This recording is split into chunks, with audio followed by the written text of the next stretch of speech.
Dr. Marianne Pinkston, how are you? I am fantastic. How are you? I'm good. It's nice to finally meet you virtually. Right.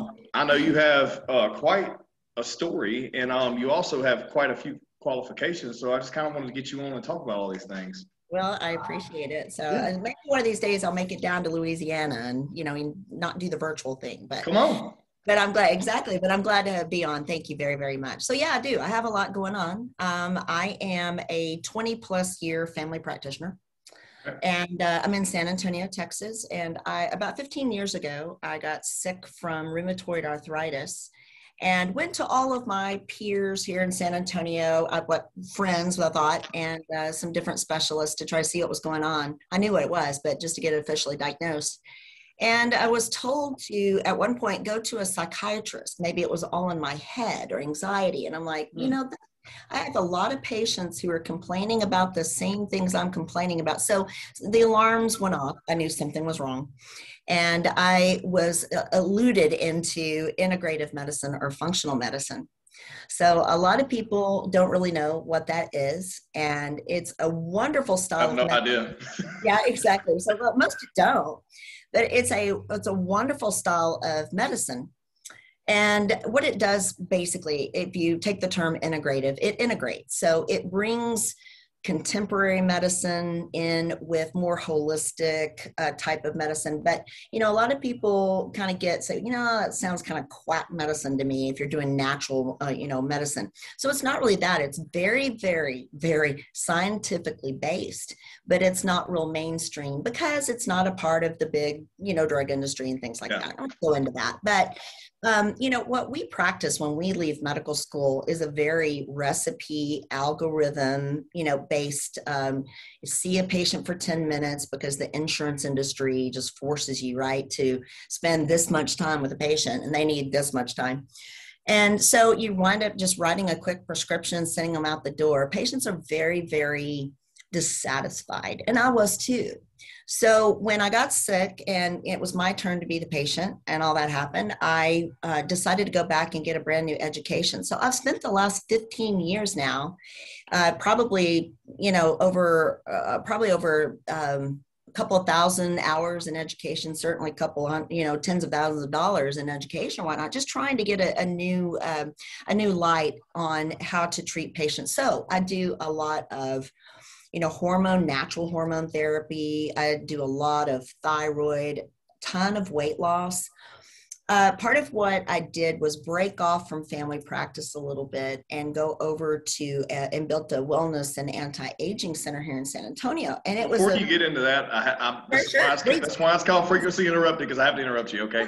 All right. So two things. I think it's amazing that you brought up that doctors get into the habit of just prescribing based on big pharma and how they, Yes. how they operate, and it's super discouraging for people who are looking for another option or another, remedy. But also, before you go into this, we got to talk about the weight loss thing. So, Oh, sure. you are someone who has went through a amazing, huge transformation, and losing quite a bit of weight and staying healthy. And so can we talk about that a little bit before we go into the other stuff? Exactly. And that was kind of part of the journey in a way. So when I opened up the wellness clinic, what I was about to say is that I was 300 pounds and diabetic with high blood pressure at that point, and approaching 48 years old, and stress to the hilt. So I gained all this weight from taking a lot of steroids with rheumatoid arthritis. Okay. So I'm sitting in front of patients telling them to lose weight and get healthy, and it's a little confusing when your doctor is like, Right. Right? So I took that on as another, side of my education about weight loss and started working with athletes. And what I did, though, it took me about a year and 2 months, honestly, to lose 162 pounds. And so, yeah, I mean, I shake my head too, because really, they say about 1% of people actually take on and accomplish something of that sort. And I think that a lot, it was very, very, very difficult because I had tried so many times. I'd lose 40, gain 50, lose 70, gain 100. I mean, you just go yo-yo and back and forth. So there was a time where I needed to just get it, and maybe not my head, but my heart more. And it just one day I just woke up and I said, this is nuts. And I'm sitting in front of patients. I've got to be an example for my patients. I've got to be an example for my kids. So knowing me, when I do something, I really do it. So I wrapped my head all around it. And I started also working out. And that's when I got into the natural hormone therapy, because once I got my testosterone straightened out naturally, very safe, once I got that straightened out, then I was able to improve my muscle mass and start really burning calories. And the pounds were shedding. I felt like the queen of the universe. And, you know, it was a wonderful transformation, and it just kept going after that. So I got into bodybuilding or not bodybuilding, but maybe more body composition. And I went from a size 26 to a size either 0 to 2. And I know, isn't it crazy? And I was 54% body fat and got all the way down to 18. I kind of. And what age were you when this happened? And I know that may be a bit, I'm not ungentlemanlike of me, but for everyone that's listening, I want the people that always use that as an excuse to hear these things. You know what I mean? Better believe it. So that is the deal right there, using the excuse. And I can think of 1,000 of them that people throw against me. And now I'm like, block, no, I can run all over their excuses all the time now because I did it. So I was 48 when I took that one. And I was going to do it before 50, and by God, I did. I got in right to the wire. And so now I'm going to be 52 this summer, and I'm still maintained and getting better. It's just, it's a process, of course, and it just gets better and better. You never reach the end, you never do. You always want something to be better. Right? So I've just kept going. But yeah, I eat like a saint, and I have my moments, but I eat like a saint. I exercise all the time. But beforehand, the stress that I have is a very stressful position to be in. And a lot of things have happened the last couple of years. And before I would, chew on something and just eat. And I really feel it was an eating disorder. And once I faced that and got that under control and realized what I was doing, I started to make exercise and good eating my stress reliever. Yeah. Now, I flipped the psychology on that to make it my stress reliever. So now I get stressed out if I don't work out, right? You can change it. No, I agree. I'm the same way. Yeah, it really is. It's a mind thing, always. Well, so that being said, so you transitioned. So how long were you in this position to, even maybe before that you discovered you had this going on? It was, before the stress, but the actual, rheumatoid arthritis and those things. How long before that had you maybe been overstressed or out of shape? How did that happen? How long was that? You know what? I've always been, I never was in, an organized sport, but I've always been an athlete of sorts. So I would run some marathons, or, I loved weights when I was in college. So I always had that in me, but it was about, I had my first child. She's going to be 20 next month. I'm an old woman. I really am. You're in the best years of your life right now. Be quiet. Hey, listen, really, there's more out there to live. Yeah, I've got another at least good 10 years to go. I'm kidding. So, but yeah, before I had her, that's when I started my practice. And, medical school, things like that were always, a lot of stress. What age were you at this point? Let's see, I was probably about 27. Okay. So you've been through medical school. You started into family medicine. Right. Had your first child. Yeah. Okay. And that's about where it really hit the wall. Okay. You know what? There's something that you won't read in textbooks that I am absolutely positive of, because I've seen this for 20 years. That people are great, doing really well and climbing the chain and their health and whatnot until about 36, 37, 38, somewhere in there. And there's like a wall people hit. Yeah. And then it's kind of downhill from there. And so that was kind of where I feel like I was stressed and had kids, but I wasn't in too bad a shape until that point. But that's when it really, really hit me. So we had we're talking about late 30s into your late 40s. So we had a good 10-year span where the stress built up. You weren't paying attention to yourself. You were worried about your kids, whatever it may be. You know what I mean? But okay. Yeah. So it really was. And so I was too tired to get up and get out of Right. bed and do anything, too tired to buy, to meal prep and go home and Hmm. cook. So I would, buy food on the way home. It was horrible for us, but easy. And, all those habits that people pick up. And Right. I didn't, what I realized then and where I hit my education then was that really there is a basis to feeling bad. You do feel too bad to take care of yourself. You really do, but it can be changed. And I know, Google is all, I mean, you get geotagged just coming in my front door here. When you Yeah. leave, you're going to see Facebook the rest of the night. You're going to get vitamin things and other things and, for the rest of the night. So Yeah. and I watched a program one night. I don't watch TV. I unplugged from, the news and things like that. That was part of my stress. So I unplugged about 4 years ago. And so I actually was watching something that interested me the other night. And no kidding, there were 10 commercials about a pill that's going to change your life and lose your weight and fix your hormones. Yes. Yes. And Yes.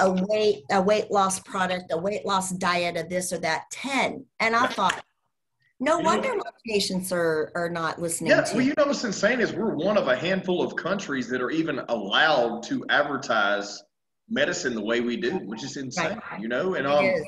it's not talked about enough. And I'm not knowing any of this context now. Already hearing this is getting me excited because I'm a huge advocate of beating the man. You know what I mean? When I mean the man, I mean a simple solution that at the end of the day, it's not really a solution, but a huge detriment to people Sure. who do not take the time to do the research, or Right. they just find they think this is the easiest way out. Like Right. I'm my own worst critic. When if I have a headache, I'm like, okay, well, did you drink enough water today? I'm not taking Right. I'm not even taking ibuprofen. Like I'm gonna figure out why Why? my body's doing and Right. why, because now, don't get me wrong. There's a lot of times where you may need some type of, and I don't like taking antibiotics either, but there may be some time where something's going on in your body where you may need that type of treatment to go in there and Sure. wash stuff out and flush it. Right. But a lot of times, homeopathic, remedies will resolve things. I mean, Absolutely. And we're a we've huge come, supercomputer. Typically, we can fix ourselves if you right. take the time instead of taking the shortcut. Exactly. That is so true. So two things about that. And we've come full circle now about why I do integrative and functional medicine, because that's the basis of it, that we are not, we are not something that we need a lot of external sources of pills and things that are invented to fix underneath. What's going on underneath and what's making you sick is something you're not doing right, something you're exposed to. Those are all very, very important and so scientifically based. So that's my whole purpose in integrative medicine. Instead of just trying to medicate something and then a couple of years later give you a medication because the side effect of that medication just building from there, that we really go to the why. Why do you feel so bad? And the other part of it too, and I think this is an American phenomenon because I don't find this in some of, patients that may have more of a worldly view or whatnot, but Americans have this idea that there's one problem and one solution. Either give me a shot, give me a pill, it's fixed, I'm done. Next day I wake up and I'm normal. Well, that's true. We're spoiled. We're spoiled because I mean, and it's not, and here's the thing, like I can talk shit and be a hard ass all day long, but we have grown up this way. Like we were introduced to where there's a problem, here's an easy resolution. Exactly. And we haven't had the 20 years to do the actual research to see how that solution that short term affects us in the long term. Absolutely. And it's crazy because we are raised in an instant gratification society. I mean, I order something on Amazon now, and tomorrow it shows up on my doorstep. And so we call at 3:00 in the morning. We talk to Jake at State Farm, and that is what we do, right? So you get somebody at 3:00 in the morning, and who that poor soul is, I have no idea. But it's something that we have got to back away from and realize that, hey, it's hard work to feel good. It's hard work to look good. It's hard work to, be healthy in your mind and in your soul. You've got to work at religion. You've got to work at, whatever it is you do. You've got to work at that. And it's not something that's just going to be handed to you ever in one pill, one shot, or, one diet, or it's not. I completely agree. And a lot of times I feel like that when I have these conversations that it may be cliche because there's not a before and after. With you right now having a conversation, there's a before and after. Right. After we launch this, I'll show those people that and we'll talk about it. But one thing that I want to, like, there's so many people out there that give themselves excuses. Yeah. I was having a conversation with someone the other day and they were like, hey man, you're in shape, which I've been doing this a long time. I mean, I wasn't in shape forever. I started doing this in my early 20s, you know, and I religiously work out and eat healthy. But I attribute that a lot to the mixed martial arts and figuring out how to cut weight and the helping bodybuilding and all that. But I had this person, they said, and this is someone who's in his early 50s. He said, hey man, you know, I used to train people and I hadn't worked out in a couple of years and I like to drink Miller Lite and hang out, you know, but I'm looking for that motivation to get back in the gym. Do you have any advice? And I said, the only thing he said, do you have any secrets or anything that, you know, spark of motivation? I said, unless you want to do it, you're not going to. Right. Nothing I say can help. Yeah. He said, well, damn, I thought you were going to tell me some kind of secret. I said, no, that's the answer. You have to want to do it. Now where you find that motivation differs in every single person. Absolutely. So me saying that brings me back to, I want to talk a little bit about the journey for this weight loss. And, you know, that's quite a bit of weight. That's a lot of weight, you know, and not only that, I mean, and I don't want to, you know, that it's just something that's amazing to me. Like, how did that process start? What was your mindset throughout that? Gotcha. And your motivation, what kept you going? Because I really want to hit on these things because so many people out there may just want to lose 10 or 20 pounds. And some people may want to lose 200. You know what I mean? There's people out there that are shorting their lifespan by 20 or 30 years because they are unhealthy. You know, like, obesity is not a joke, and we're the #1 country for it. Absolutely. And if you show up in San Antonio sometime and you sit around and watch the people here, nothing against I love this city, but I tell you what, we were truly nominated one of the fattest cities in the world. I'm in Louisiana. I think we got you beat. Well, maybe. Well, the southern, you know, southern state thing. But you know, the obesity, and there are various ways, you know, depending on how much you've got to lose. Once you get into, I guess, over, you know, 150 pounds where you got to lose weight, you've got to look at your tools, because I, as a physician, as somebody who was very well trained, you know, tried everything. And I had my excuses and I had my walls and hold on. Can I stop you right there real quick? What were your excuses, please? Can you oh gosh, I'm too tired. Okay. You know, I'm too stressed and too tired. You know, I mean, I'm up at the crack of dawn and in the office, I got to get kids to school, you know, and then I'm coming home cooking and, you know, after seeing a whole busy day and, you know, trying to take care of an elderly parent and but 2 elderly parents, my ex's and mine. And so, you know, I've got all the same excuses that everybody else does. And I've got a bit, if not busier, because I had like a radio show on top of that and all these different things. So, you know, I had those excuses. My other excuses were too, the RA. So having rheumatoid arthritis, I was like, I'm just, you know, my bones hurt too bad. Maybe exercise is going to hurt me and all. And there were two different people who told me 2 different things that kicked my rear and made me open my eyes.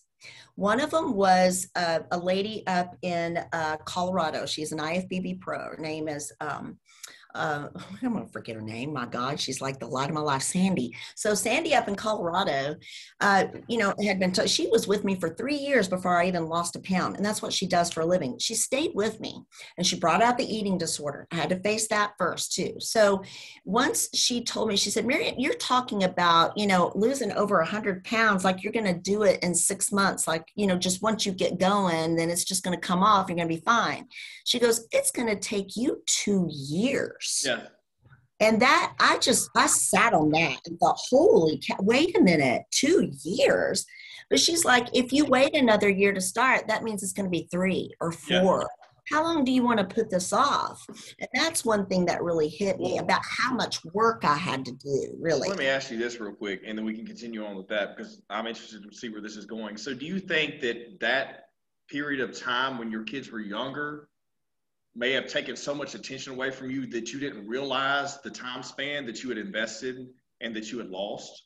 That's you see what I'm saying? And then now about a year, you're like, but things have slowed down a little bit. Maybe your attention's back on you a little bit because your kids may be a little bit older. There's some truth to that. But you know what? I started this about, about 4 or 5 years ago. I started the process, and my son was 10. Okay, well then never Still mind. doing Yeah, okay. sports and all. And so, Yeah. no, we were still in the depths. Okay. It was really more about, knowing that I needed to for my health, because right now our children are going to have a shorter lifespan than us. Look, I love that you said that. I love that you said that because it's really interesting, because I tell people all the time, and they're like, I'm 40 years old. I'm like, look, if you do everything right, you're going to live to 100. Yeah. 40% of your life, you still have 60% left. You know what I mean? But I agree, because the decisions we're making now versus what we were making, 10 years ago, I don't know. It's a very interesting, but go ahead. I want you to elaborate on that, please. There's so much that has changed over the last 20 years about our environment and on our foods and everything. But, kids are pre-diabetic at 9 or 10 years old now. Yeah. Oh my God. It's insane. It's crazy. But here's the thing. It's like, what? I don't even know. Like, what do we say? What's our advice to people? Like, why are we is it because we don't want to deal with these responsibilities? We just say, here, grab a bag of Cheetos and watch TV. Right. Exactly. Why is this happening? Because I feel like we were on a good little track there, and then it's kind of reversed. Right. And I think a lot of it is kind of a piecemeal of things. It's a lot of different things. If you look back to where people in society seem to go off track, it seems to be where the beef industry got hit and the sugar and salt industry, where they said fat is bad, beef is bad. And then everything was carbohydrate and salt to flavor foods. Yeah. And we started putting things in instant packages. Well, we're talking about the 80s. We're talking about exactly. And that's where it started to go off track. And that's where I grew up in. And I grew up with a single mom, and a lot of times we were eating Totino's pizza, TV dinners, and hamburger helper. Do you know how many cans of SpaghettiOs and ravioli I opened as a kid, right? So, and that's really, I think, where a lot of it started. Then you look at the 90s.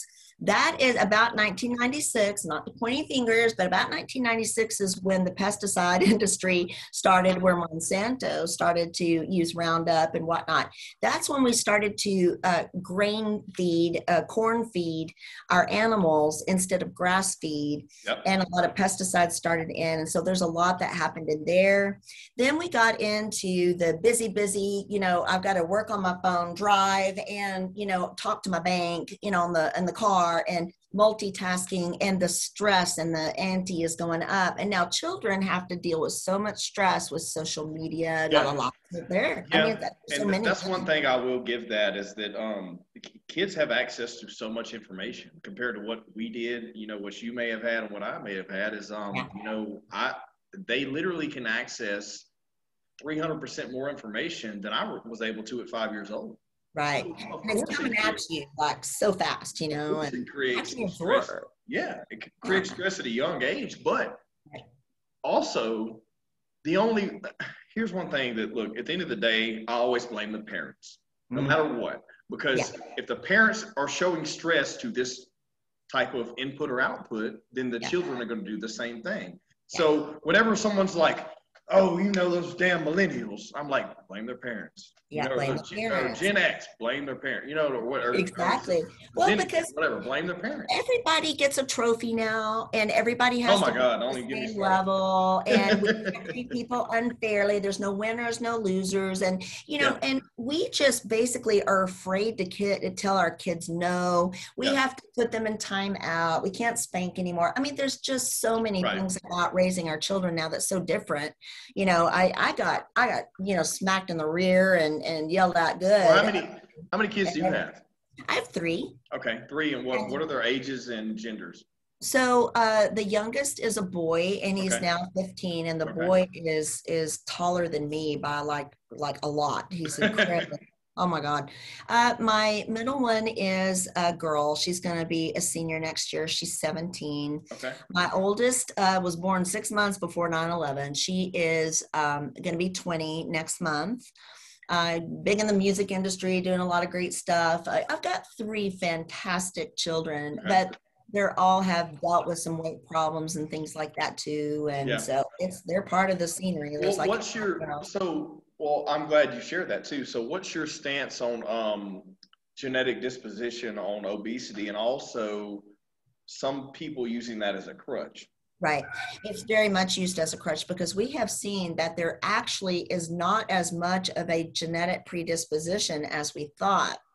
So there are, if you look back in, the 30s, 40s, 50s, 60s, 70s, we did not have an obesity problem. Where did all of us get those genes?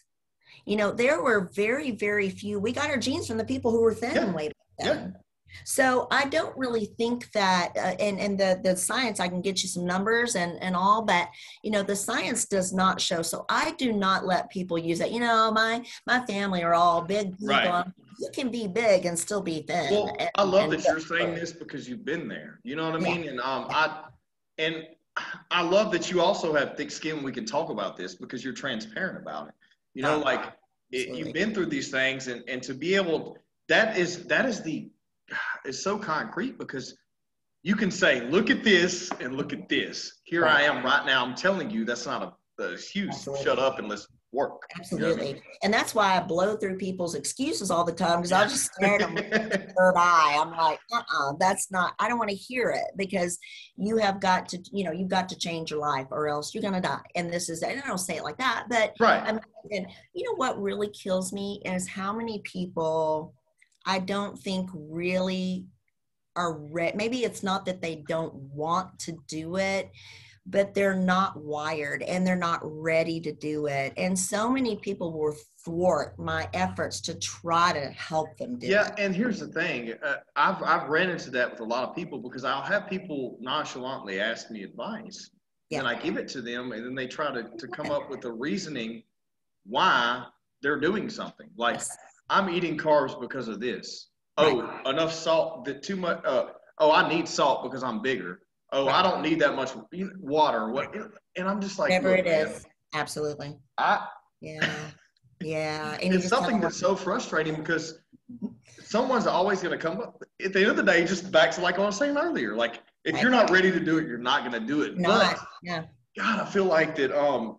Like, we have to figure out how to get these people ticking. You know what I mean? Like, everyone's different. Well, but they also have they have this whole subconscious, like, and I know a lot of it's like closet eating, like they may eat healthy in front of people. Oh yeah. But when there's no accountability, yeah, then they may have a bag of Doritos or some, honey buns or what, right. I'm just like, I've ran into that a lot too, and I'm just like, man, look, if I could, all the people around me, the network of people I have, if I could literally shadow them 24/7 and just be the person like, don't Right. Maybe you get somewhere, right? I know it's for their better, their betterment, but gosh, it's insane. It is insane. And here's part of when I say eating disorder, it was very, very legitimate. So I had binge eating disorder, and it was my way of dealing with stress. So I wouldn't eat in front of people, and people would often say, Dr. Mason, I don't know why you're so big. I never see you eat, right? Yeah. So my kids would go to bed, everybody would go to bed. I'm up watching TV because I'm too stressed to lay down and sleep. And what do? I either go to the back of the pantry where I hid stuff, or I'll pull a box out from under my bed, loaded with my personal stash of stuff. There were times where I legit could down 3,000 calories in a night. Woo. It can be done. Well, you think that soda's 240, calories. Hey, so sodas and boom, right? So yeah, and it happened. And so I really had to face it was a carbohydrate addiction. It was, the brain wired to eat because of stress. And then your stress just gives you the big belly fat and you just gain more and just, it just goes downhill from there. Can we talk about that a minute? Like the inflammation on what stress does to the body. Absolutely. And the fact of just making it inflame. Right. before even intaking any calories. Right. Absolutely. Because what you are doing in your stress in your life changes the way your body handles calories anyway. So when you are eating, well, let's just go back to the stress, because really I feel like that's kind of, it's like, which came first, the chicken or the egg? I really do think we can blame cortisol, so stress hormone. Yeah. And when you are pumping stress hormone, and it varies throughout the day, it's higher at one part, lower at one part. But when you are really getting off of your normal curve, your body is trying to figure out how to compensate and correct that. But you wind up having, vitamin deficiencies, hormone deficiencies, because, your brain is inflamed, your organs are inflamed. That's where, fatty liver comes from, and you got the belly fat. So if you see people with the large round tummy and they're kind of small in the arms, whatnot, and they say, I've done everything possible and I just can't lose weight, most of the time it's really underlying stress hormone. Yeah. And what it does too is it affects the pancreas, where we our cells. Okay, so let me back up too, because when you eat a meal and it goes into the system and goes into the sugar, goes into the bloodstream. Sugar is supposed to go to your muscle cells or your organ cells and, feed those cells. Well, insulin is produced because it's like a key that unlocks the door and allows the sugar to go inside. So when you get that pre-diabetes or diabetes, it's inflammation. What happens is the cells, due to inflammation, change the locks. Yeah. So the insulin no longer works. So your pancreas is inflamed now, and it puts out more and more and more and more insulin, like an army, to just go bash down the door, right? And it just goes from there, and it just keeps getting worse and worse and worse. So that it's underlying inflammation, and cortisol can be an absolute basis of all of that completely. There's so many diseases I could name that are, underlying with cortisol at the helm. Crazy. Yeah. I mean, it's something that I feel like it's nonchalantly mentioned, and a lot of times it's like, you can Google these things. Right. Look, this is what frustrates me the most, is like, all the answers are at your fingertips. Right. And we are now the most unhealthiest that we've ever been. Right. Exactly. When you have access to all the information right here. Yeah, right there. What the hell is the problem? But it's the fact of, it's just me too, because what happens is with doctors, most contemporary, and this is why I went to the functional medicine side, is because most contemporary doctors don't recognize cortisol issues at all, and certainly don't know how to treat them. That's a very interesting look, and I love that you brought that up, because I've had a few physicians on the podcast, but never one so much that has been on both sides of the fence. Right. And also, that I'm so excited that you transitioned, not to play favorites or anything, but like, it's very interesting, because these people, like, I don't think that MDs have enough study in nutrition. They just don't. I just do not, and I don't agree with that. But it's big pharma. It's just, and here's the thing. I'm not trying to play a political role here at all, but all I'm saying is, I remember growing up, you go to the doctor, you get a prescription, you get medicine, you go home a few days. Right. That's what we were all used to. Right. But we realized over 20 years, 30 years, that is not always the best solution. Right. There's way more to the story. And that's where I went to, conventional medical school and got my conventional MD. And 10 years in, I'm like, wait a minute, everybody's really sick and getting sicker. I'm sick and getting sicker. None of us are getting better with what I'm doing. What is wrong? And that's where I turned around and basically went back to school, because there was a lot more to learn. You are so right. We do not get it in medical school. And everything I've attained to this point and learned has all been 10 years after I graduated. I'm still paying off my loans, by the way. But, I mean, cortisol. Yeah. 10 years after 10 years after graduating, I'm still learning. And even 21 years in now, or 25 years in now, I'm still learning. Every day is something new. And we are getting farther and farther and farther into the cells of our body, into the biochemistry and makeup, and we are learning more and more and more. Contemporary medicine just stopped at one point, and then we rely on big pharma to teach us anything we need to know about biochemistry, and they're missing the point big time. I'm glad you just brought that up, because I want to talk about stem cell a little bit, because I heard or saw a little bit that you may be a little versed in that. So can we talk about that? I am. So yeah, I'm certified in stem cell. Okay. So how does that work into what you do, and also what is your knowledge on that? and what Well, input you have. And when I say that, I mean, I don't want to go down a hard right road here, but just more broad perspective. exactly. I spelled something wrong, of course. It's all good. Right in the middle of everything. I'm so sorry. Just need to run my mouth. So, so yeah, I got certified. There's two things to think about with kind of functional medicine that takes you into a little bit of a farther bubble. You know, if you're going to go far, this is a lot farther. Yeah. So peptides and stem cell are two things that have been in Europe and overseas and more than that forever.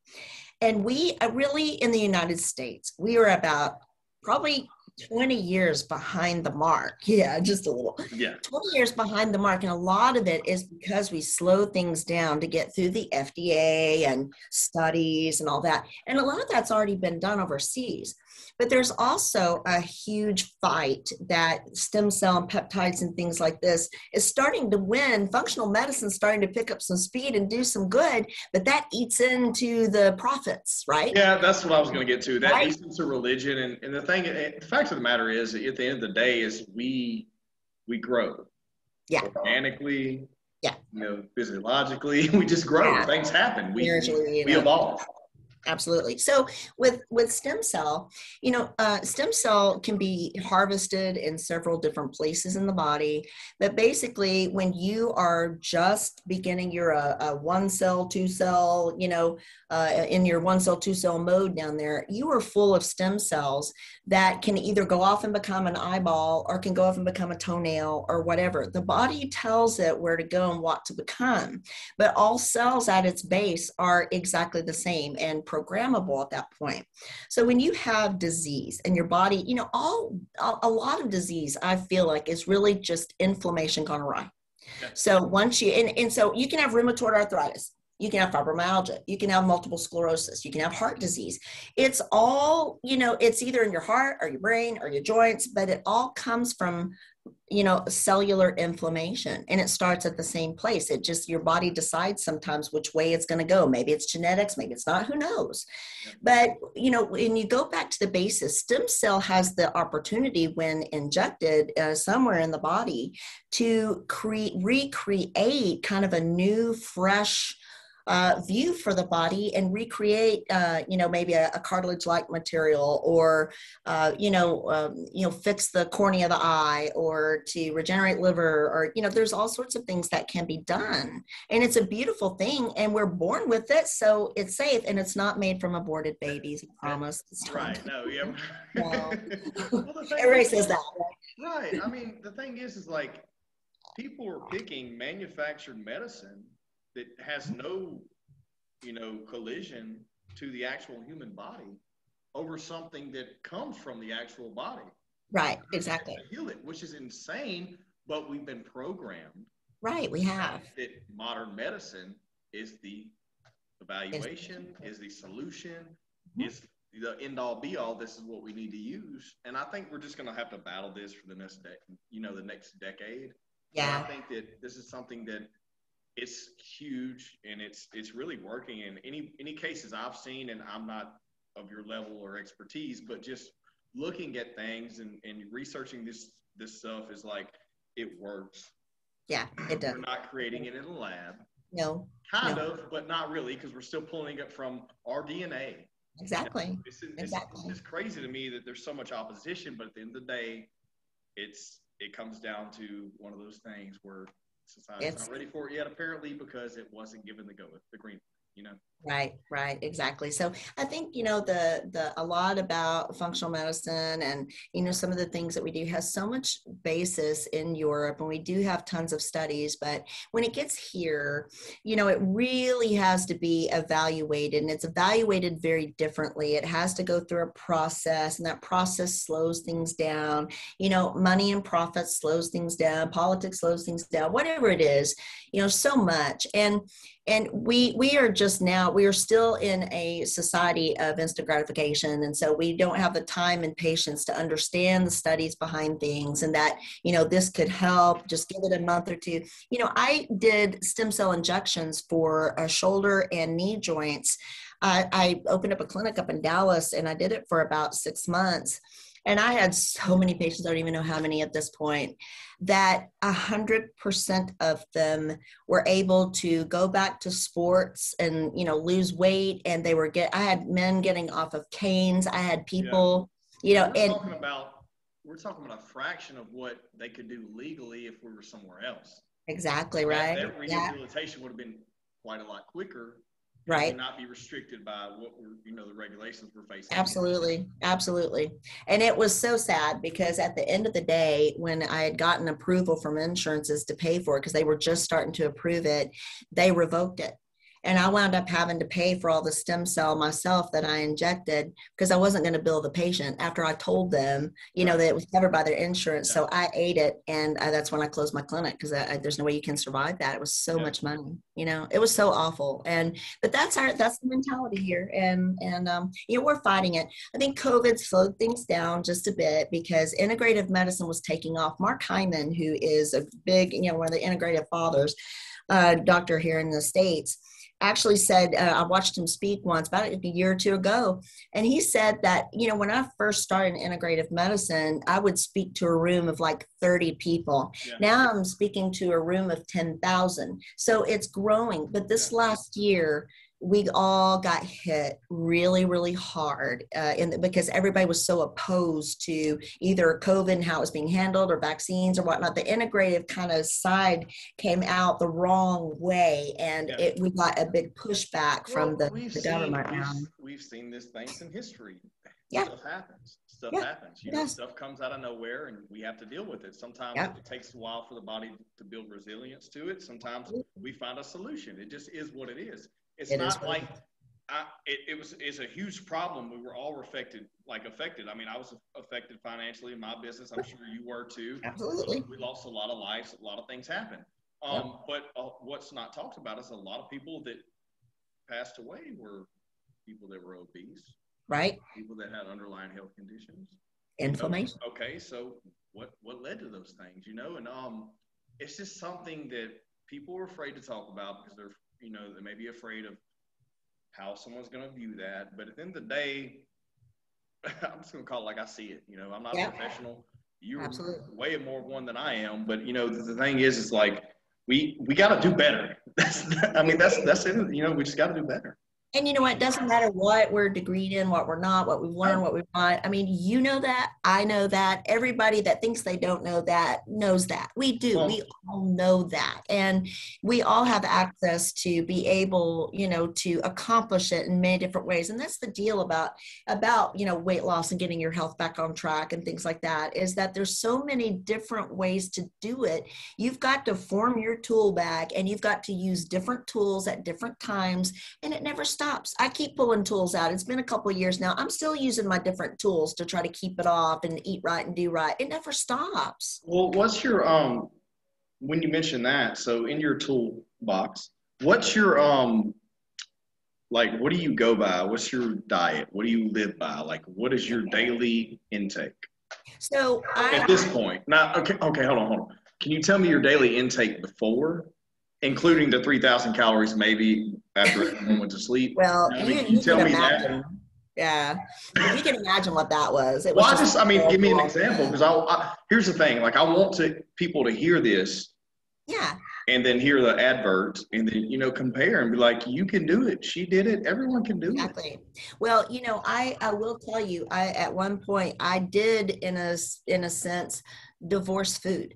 I mean, the sweets, so Oreos, sodas, and I tried to switch from regular soda over to diet soda, and I did Splenda for a long time, and I got melanoma. Yeah, so you just got to cut it all out. Just got to stop, because it does the same thing as sugar does. So I just had to face it. Hey, I just can't do that anymore. And I never could. I don't know why I thought I could and get away with it. Maybe I was younger and better hormones, better nutrition. I don't know, but it just can't happen anymore. So I just made up my mind that I'm more important. I really am. My health is way more important. And I don't like the way I look. I don't like the way I feel. I'm not living my life. Mm-hmm. And I've got other people who are watching me. I've got a clinic. I've seen over 40,000 people in San Antonio. I was on TV and radio, whatever. And and people are watching. I can't do that. I've got my children watching. So it was just a matter of getting my act together and just saying, I've got to finish it. So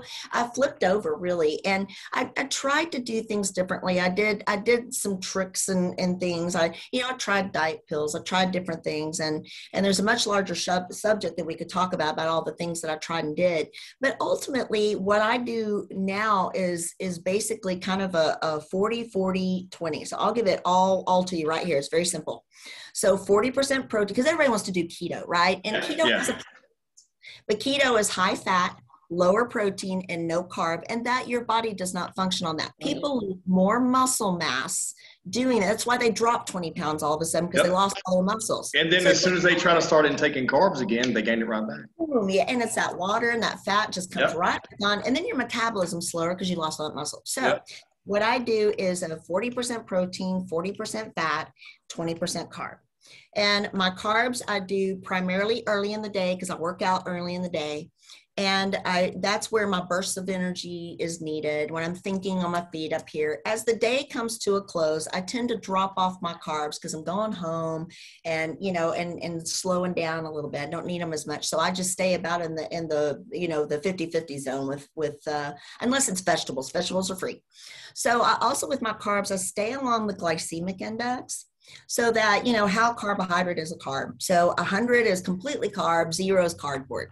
So I stay at about 50 or 55, and I tell my patients about 60 or so, but that gets rid of things like peas, corn, carrots, potatoes, and I do eat sweet potatoes, but that's about as carbohydrate as I get. And so I will do that up until, the late afternoon. I'll drop those things, and I actually stop eating around 7 o'clock at night. But I have kind of a normal work schedule, so I don't, I can afford to do that. I just drink fluids, whatever I need to do. And if I get hungry, I'll eat something because I'm not going to starve, but because my body's asking for something, so I'll do it. But I don't, in the carbohydrate zone, I leave out all the nasty stuff. But yeah. I tend to drop off, like I say, about 7 o'clock and not eat. And that, to me, until I go the next morning, I do fasted workouts, but I go the next morning because I'm not yet trying to build muscle as much as kind of trim down some fat still. So I go the next morning, I work out, and then after that, I start my day and I eat like that. I've probably left out a few things. I don't eat a lot of snacks or whatnot. I don't like to really lessen calories so much because I believe you got to eat to lose weight. You got to build muscle. It's all about your muscle. Yeah. So what time of the day do you start eating? I probably get in about, I'll finish my workout, go from 6 to about 7:30. I got to drive home. So about 7:45, 8 o'clock, I get my egg and oatmeal every morning. Okay. So you're doing a fasted workout and then you start consuming calories the rest of the day. Right. Okay. Basically a 12-hour fasted workout, 12-hour window of consumption. How many meals in that 12 hours? So I do breakfast, lunch, and dinner for sure. I will put in a snack when I need to. So if I feel like if I've been working out a lot or whatnot, I'll get hungry. So I'll put in snacks because I want to still grow my muscle. So I'll put in snacks. I won't starve. That's another interesting topic, is because a lot of people, they're not body aware. They get. Here's the thing that is not talked about enough too. We think that it's 12 o'clock, you got to eat lunch. Right. Well, if your body doesn't need food, you don't have to. You don't, just because it's 12 to 1 p.m. or 11 to 12 p.m. doesn't mean you have to consume calories. Exactly. If you're body aware, you know if you need to eat or not. It's based on when are you working out? When are you doing maybe you don't work out. So when are you most active? When are you most burning calories? Exactly. So those things aren't talked about enough because people are like, okay, you got to eat breakfast, lunch, and dinner, because we were programmed that way for the past decade. Exactly. So eat 3 meals and eat, 3 snacks. And so, no, I don't really do it that way. And I've also learned how much to eat, and I don't overdo it and get full. And there are reasons behind that, but, I don't overdo it and I don't get too full, because that way I know I'll get back into the huge amount of calories and go over what I should. Yeah. And people really try to do reduction of calories to lose weight, the old HCG diet, diet and all that. I really think the basis of that is same like keto and the same using something like phentermine is that you really, lower your calories too far and you start using muscle as your fuel, not fat. So you lose your muscle and you lose weight really quickly, but then it stops at one point. Nobody can eat well, like that. That happens a lot, like we said earlier, with keto. Like, you're eating your own muscle, so you're losing, your muscle weighs more than fat. Everyone says that, like, oh, no, yeah. Yeah, it really does. You know what? I've got something I want to show you. Let me show you this. Okay. So you've seen it. I know you have. And I'll show you, but I know you've seen it. But I got one of these things because this yeah. You've seen But anyone that's watching may have not seen this. Right? So that is 5 pounds of fat. 5 pounds. 5 pounds of fat. I lost 37 of these. Woo. And that is scary because this weighs, it weighs 5 pounds, right? 37 times 5. Right. And so, and so there, because, and there's some gain and loss and whatnot now, went back and forth. But 5 pounds of muscle is about the size of a, decent steak. And so it depends on, on how thick it is and things like that. But it's just a pretty good, slab of steak. Mm-hmm. So you see the difference between those two. And patients will come in and say, oh, I'm losing inches, but oh my God, the scale weighs like 3 pounds more. And I just, and they'll just come home and stop dining altogether. And I'm like, oh my God, really? Yeah. You've got to put that muscle on. That's the most important thing. Well, while we're talking about it, you mentioned this earlier, and I've been in personal training for, it's probably been 12 years now. I help a select, group of people. Typically, whenever they're referred to me, I don't like go out and work out with people at gyms and stuff. But I have had clients in the past. We're talking about thyroid.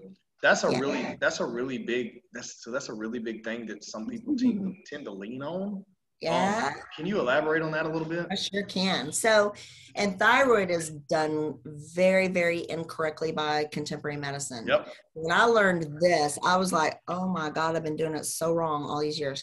So and everybody blames thyroid, and thyroid is important. There's no doubt. So your body, in order to have energy, work right, lose weight, all those things, you're like a horse-drawn carriage. So you're sitting in the carriage, that's your body, and you've got to have basically, to make it easy, 4 horses out in front. If you only have 1 horse, it can't pull the carriage the same way. So those 4 horses to me are kind of your nutritional factors and inflammation and whatnot. The next one's cortisol, the next one's thyroid, and then there's like testosterone and natural hormones and whatnot.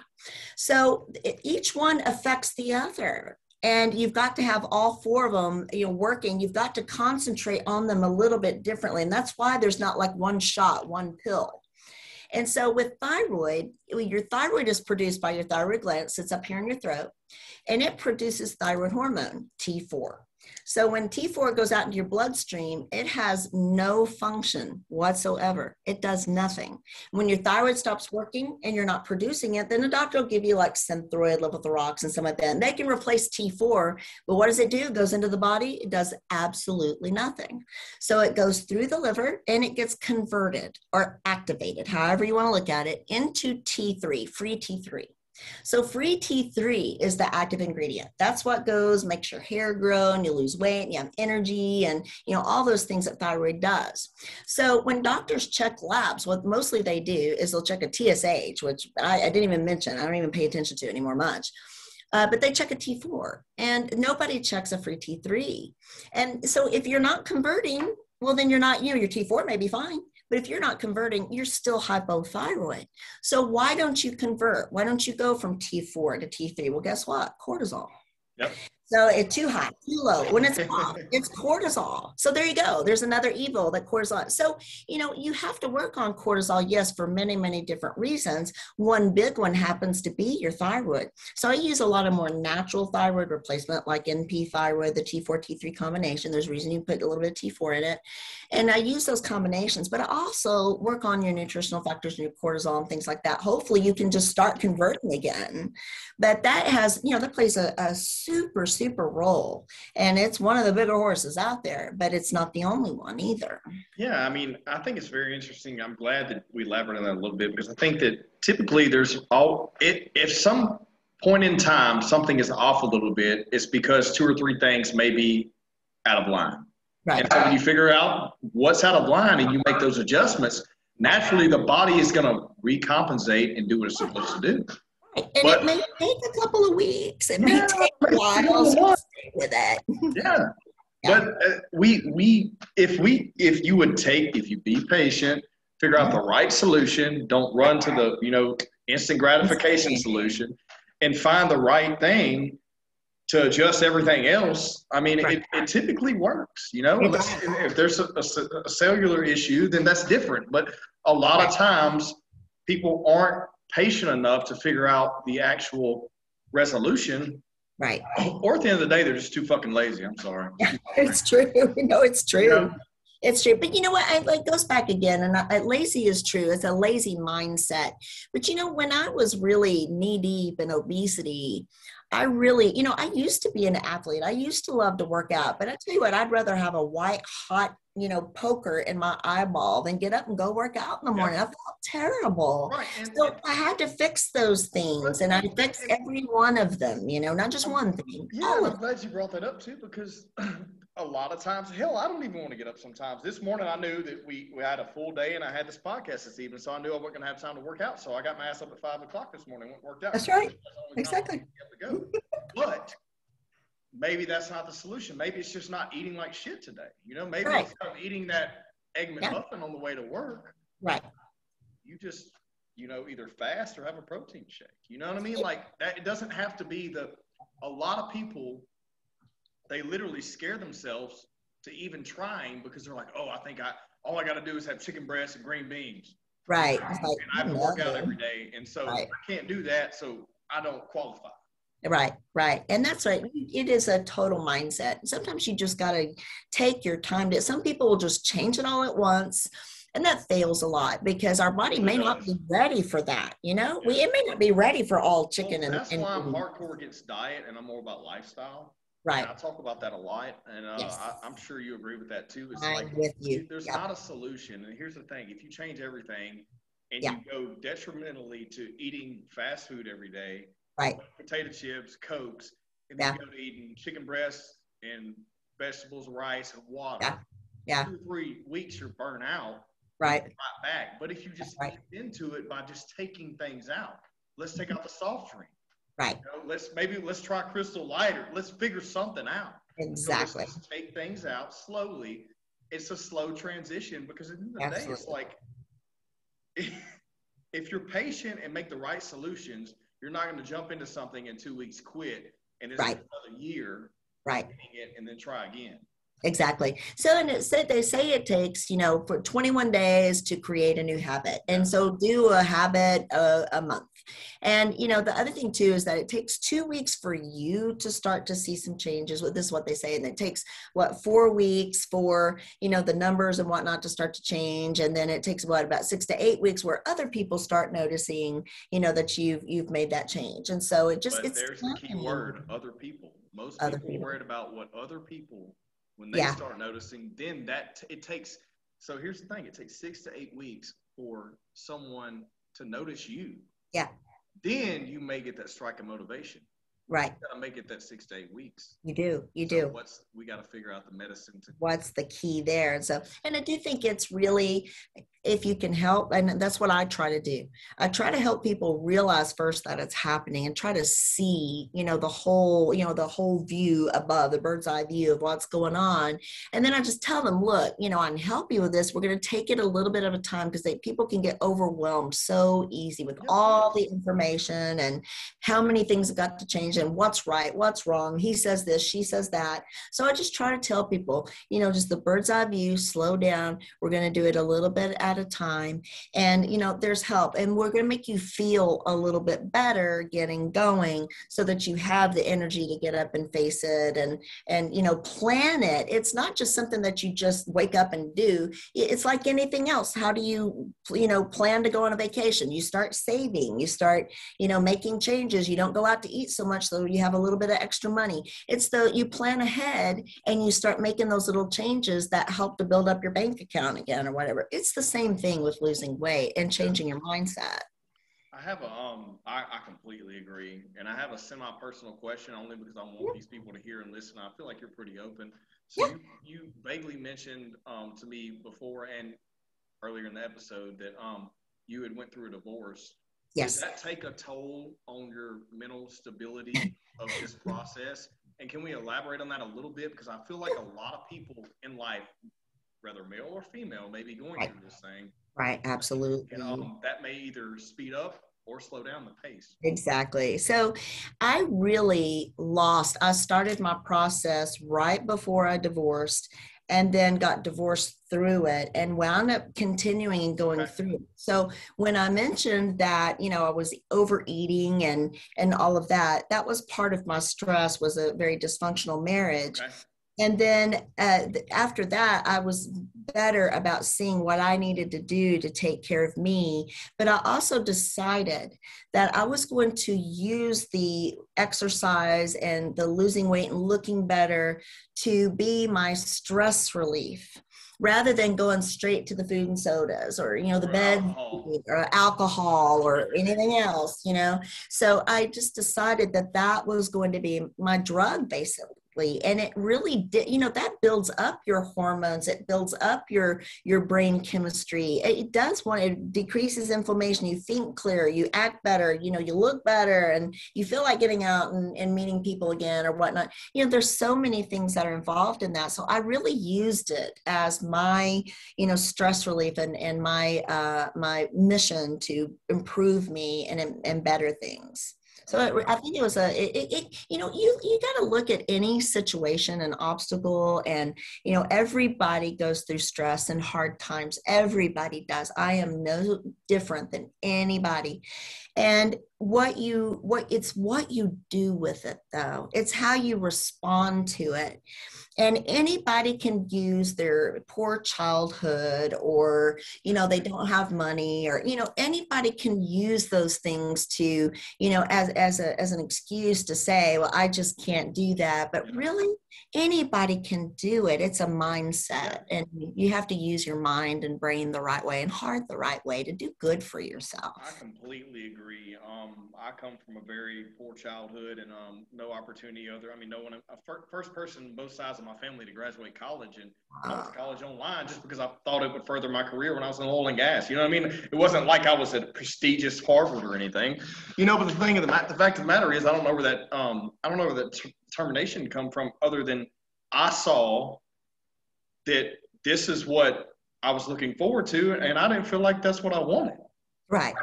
But to go back to what you were saying, you just have to be honest with yourself. And most people refuse to be honest with themselves. Absolutely. They lie to themselves to make themselves feel better. And it's something that we're dealing with on a worldwide scale. Yeah. That we need to resolve. Right. Accountability. So, and it's not accountability somebody, that you're keeping a track of somebody else and what they're doing or whatnot, and a partner or whatnot. It is a self accountability. And when you go to bed at night, can you look back at your day and say, I did my best not to hurt anybody else and not to hurt myself? And just, if you can just go to bed at night knowing that you are just trying at least to do the right thing for yourself and everybody around you, that ought to be enough. That ought to be your piece to go on. We do all go through hard times. Everyone. Of course. I had a rough childhood too, but why did I become a doctor? I don't know. I always wanted to be. What you do. I just knew I had to do something with my life. It's what I wanted. It's my passion. So I did it. It's just, we all go through hard times, but we have to be accountable inside to our feeling of right and wrong for ourselves, not just with other people. And then you don't steal, don't lie, don't do all those things, but don't do that from yourself either. Don't lie to yourself. Don't, you got to hold yourself accountable. Right. I think that's the root. That's the root, right? If you're honest with yourself, you're not going to project that on other people. Just like if you're that keyboard warrior talking shit on somebody on social media because you honestly don't have the gumption to just literally call yourself out on your bullshit. You're calling someone else out because you just can't seem to do it. It's something we're dealing with. And we've, I've discussed this numerous times on numerous episodes, but at the end of the day, it all comes back to, like you said earlier, accountability and being honest with yourself. And look, if you don't want to make a change and you want to die at 58 years old, obese, with heart disease and die. Okay. But if you want to make a change, you need to find this lady right here. You bet. Talk about these things. So look, I've had an amazing time today. I think we can talk about a lot more things. We're going to have another part two. I definitely have another soon. You bet. Is there any last words from you? Any, words of advice, encouragement, any plugs you'd like to throw out? Well, sure. I have recently started a podcast and YouTube channel and things like that.